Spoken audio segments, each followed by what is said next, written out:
let's go to your Slack platform. So, puntahan natin ang Slack platform. So, dapat nandito na kayo ngayon sa ating Slack, ha? So, if I'm going to take a look at your Slack, okay, pag click nyo yung all, VAB4S July 2026, makikita ko sa kung sino nandito na, okay? So, in-invite ko na kayo lahat dito. Pag wala pa kayong name dyan, just let me know. Okay, so makikita nyo dito sa all, sa channel na all, meron kayong mga direct messages sa akin dito, which I can open one by one privately. Tayong dalawa lang magkausap dyan. But dito sa all, lahat nakakakita ng message nyo. I hope you're following. Okay? Ngayon, itong nakikita nyo na Slack platform guide here, I want you to download this and gawin ninyo kung ano yung instruction. So, ano ba yung instruction dito? Una, make sure na naka-attendance na. Okay? Tapos, send nyo sa akin yung profile screenshot. So, after nyo gumawa ng profile screenshot, isend nyo siya sa Slack. Either doon sa inyong DM to me or doon sa all. I hope I'm making myself clear. Nakakasunod ba tayo, guys? Nakakasunod ba? Are you okay? Nakakasunod ba tayo, guys? So, una, profile screenshot. Okay? Tapos, yung channel list, new channel na ginawa nyo. Tapos, intro message na may permalink. Ibig sabihin, nalagyan siya ng may hashtag. Okay? Tapos, thread and reaction screenshot. Ibig sabihin, magre-react kayo doon sa mga messages doon sa Slack. Okay? Yung message ng mga classmate nyo. Tapos, mag-upload kayo ng file. That could also be your CV. Okay? So, dapat meron na kayong CV dyan. Okay? Tapos, ipipin ninyo. So, you can do all of these submissions by following the task as we go on. So, yung una, yung complete profile ninyo, 2 points yan. Okay? Sabi sabihin, click nyo lang yung profile nyo, dun sa baba, yung picture nyo, tapos you click on profile, then take a screenshot. Ibig sabihin, okay, meron na tayong profile. And that's how you show to me. Okay? So, yan yung una. Next is, to make sure that yung display name ninyo is merong first and last name. So, for example, meron nakalagay na VA, trainee, or VA before your name. Okay? Right. Then, maglalagay din kayo ng status. Ano yung status ninyo? For example, learning Slack. Okay? Or pwede sabihin nyo siguro working remotely. So, maglalagay kayo ng status dyan. Okay? And then, click on save. After nyo gawin yon, you take a screenshot and then save it later and submit to Slack again. So, sabi ko nga, dyan kayo lahat magsasubmit. Okay? Then, how are you going to do it? Yung setting ng status, pag-click nyo lang ng profile nyo, you click on set status. Okay? Pag sinet nyo na yung status, you can now change your status accordingly. Okay? I hope that's clear. Pag hindi nyo nasundan, I'll be waiting here until you finish it kasi check ko na yan one by one as you submit para makasave tayo ng time. Remember, each task na sinasubmit nyo, may equivalent points yan. Okay? So, pag-create ng channel, basically, most of you naman nakagawa na. Okay? But you have to take a screenshot and send it to me and in the invite. So, what you can do is to take a permalink. So, ibig sabihin, lalagyan nyo ng hashtag. Pag tinype nyo yung hash, lalabas na yung mga permalink dyan. Or pwede nyo rin akong i-tag by typing @sign, tapos lalabas na yung pangalan ng mga nandyan sa workspace. You just click my name para makita ko na na-submit nyo na or na-tag nyo na ako kumbaga. Okay? Then, you post an introduction message. Paano kayo mag-introduction message? Okay. Sabihin niyo doon sa VA course niyo doon sa all. Okay? Una, lalagyan niyo ng subject. Okay? Subject nyo yung intro tapos yung pangalan ninyo. I hope that's clear. Sabi ko na pag may question, magsabi ka lang kayo sa akin. You can send me a PM if ayaw nyo dito sa MS Teams mag-question. Sa body or sa kung anong isusulat nyo sa content, number 1, ano yung role ninyo? So remember, this is already a practice on how you introduce yourself. Kasi pag mag-a-apply na kayo, tatanungin kayo, mag-send kayo ng cover letter, write a small message about yourself. So this is already a practice. Paano nyo introduce yourself nyo? So syempre, sasabihin nyo yung role nyo, yung trabaho nyo, anong ginagawa nyo, and ano yung gusto nyong skill na i-develop. Or ano na yung na-develop nyo ng skill, and one expectation from the course. So now, I wanted to see this one kasi makikita ko kung ano yung gusto nyong ma-achieve after the course. So you have to have that mental, mentality na meron kayong ginagawa to achieve something. Para pag natapos niyo yung course, you have a sense of achievement. Okay, don't forget to tag me by using a permalink. Yung mga permalink, yung mga nagsa-start sa hash. Once na tinype niyo yung hash, lalabas na lahat ng permalink. I-click niyo na lang kung ano yung gusto nyong permalink doon. Or itatag niyo na lang ako by typing @ and then you choose my name. I hope that's clear. Okay, so sa pag-create ng channel, eto lang. Pupunta lang kayo doon sa channels, nakalagay yung channels dito. Then click on the 3 dots and click on create and then create channel. Okay? Then, sa paggamit naman ng threads and reactions, dapat may makikita ako dyan na nag-react kayo para alam ko na marunong kayo gumamit ng platform. So, magre-react kayo. Madali lang naman mag-react. I-click nyo lang yung mga, yung kung sino may message. And then, you click on the emoji that you like to react on to. Kailangan may isa or dalawa na reaction, either a thumbs up or a smiley or a check mark. Then, take a screenshot nun para alam ko na nag-react na kayo. So, it's easier for me to check your submission. Okay, doon naman sa upload and share file, okay, doon sa inyong mismong channel na ginawa ninyo, doon kayo magsasubmit. Okay, mag-upload kayo doon ng PDF file. Basically, it should be your resume or your CV. At kailangan naka-PDF yung file, okay? Kailangan naka-PDF yung file. So, dapat meron na kayong CV dyan. Also, we can use Canva to make your resume. So, anong gagawin natin para gumamit ng Canva? Kayo ba may account na sa Canva? Nagka-Canva ba kayo? Importanteng marunong kayo mag-Canva, guys. Lalo na kung gusto nyo maging social media manager na VA, dapat marunong kayo gumamit ng Canva. So, if you don't have yet, then you have to create your account and sign in with your Gmail account.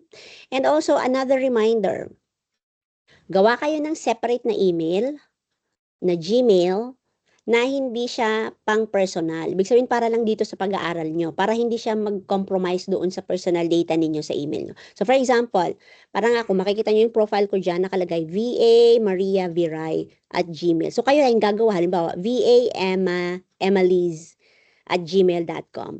VA Jovi Morillo at gmail.com. Ganon. Okay? So gawa kayo ng another Gmail that you can use for your platforms. Kasi later on, gagamit tayo ng mga iba't ibang platform and we don't want to use your personal email kasi mako-compromise yung inyong mga data. Kasi sa karamihan sa mga platforms dyan, it will have to access your emails. Kasi nga, i-automate natin. So, how will you automate the emailing? Kailangan may access sila sa email mo kasi they will use your email to send email to clients. So, you don't want your personal emails to get into jeopardy.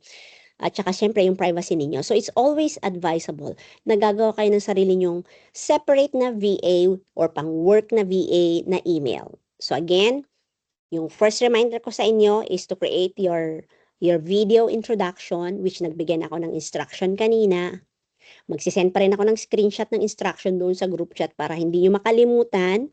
Isasubmit nyo din yun before Friday. Okay? Before Sunday. Ibig sabihin, ang deadline is Saturday evening at 12 midnight. Okay? So, pag late submission, may deduction, ha? So, you have the whole week to prepare for your video introduction. Meron akong instruction doon, isisend ko lang later sa group chat para hindi nyo makalimutan. Just in case hindi nyo nagawan ng screenshot or hindi nyo mahanap sa lesson notes kung nasaan yon.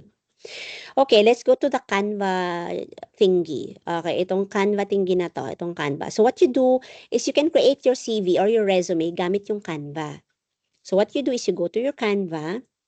Okay, pagdating nyo sa Canva, this is one way of showing that you are artistic and techie. Okay, so aside from your normal MS Word document na na-convert sa PDF na CV ninyo, dapat meron din kayong resume. Gamit yung mga platforms like Canva, Prezi, ganyan. na inyong portfolio. So, first thing we'll do here sa inyong submission is to submit your profile or your resume using your Canva. So, you just go to your Canva and click on create.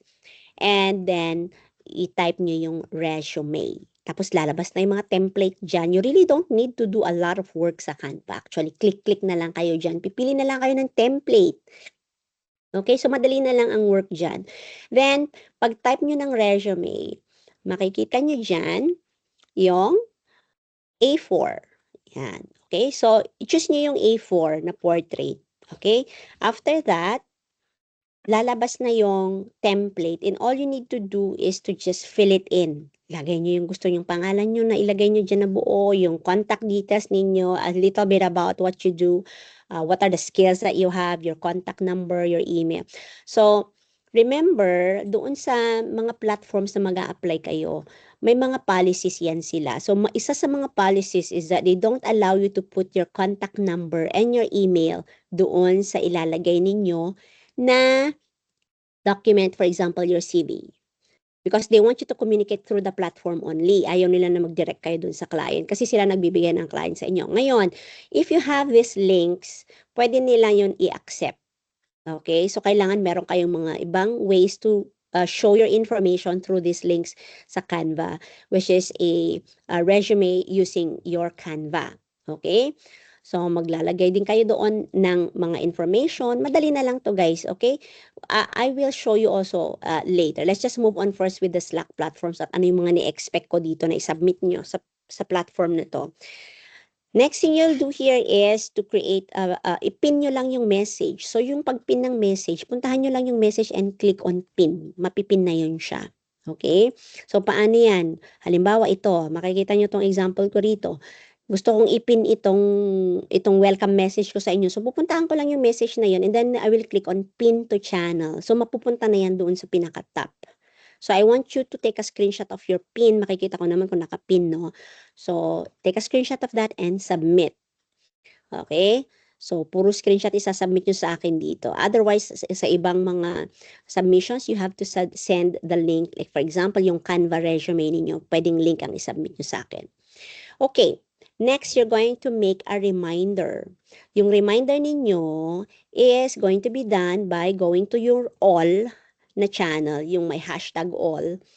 Tapos, click nyo lang yung build a reminder. Okay? So, halimbawa, yung task ng reminder ninyo is submit Slack activity in 30 minutes and then click nyo lang yung send.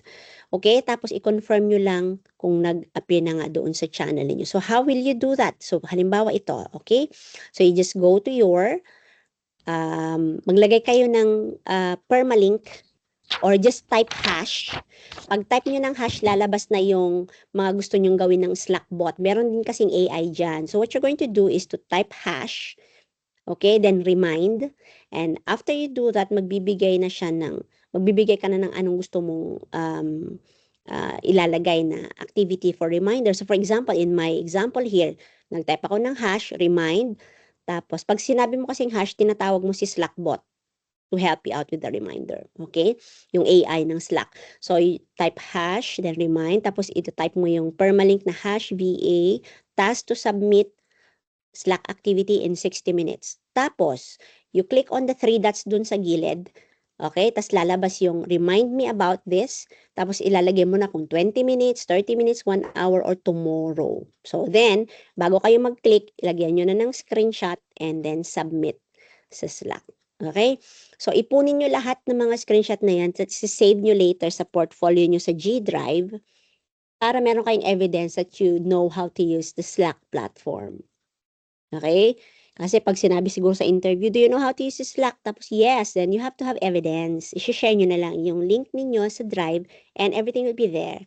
So, lahat ng pinagagawa nyo ngayon, it will serve you best at the end. Para rin sa inyo yan. Okay? I hope you're getting it. My point, ha?